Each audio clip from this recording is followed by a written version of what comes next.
এ আমার না হ মহারানী, কি অভিনয়টা জানিস রে তুই?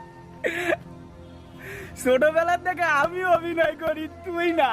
কিন্তু তুই যে অভিনয়টা আমার সাথে করলি না, তোরা নিয়ে যদি আমি একটা সিনেমা বানাতাম, তুই নিশ্চিত অস্কার পাতিস।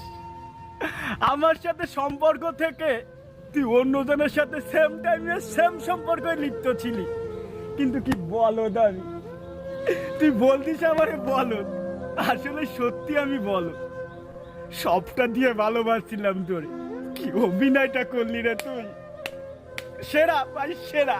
আরে অভিনয় নাকি আমি করি ছোটবেলা থেকে, আরে আমি বল, তুই করেছিস অভিনয় আমার সাথে। আমার মনটা নিয়ে তুই এভাবে না খেললেও পারতিস। কেন করলি আমার সাথে এমনটা? কি বলছিল বল, বল আমার কি বলছিল? কেমনে পারলি তুই? ওপরে একজন আছে, ওপরে একজন আছে, একদিন বিচার তোর ঠিকই দিতে হবে। মনে রাখিস, মনে রাখিস, তুই সেরা ভাই। স্যালুট, স্যালুট তোকে।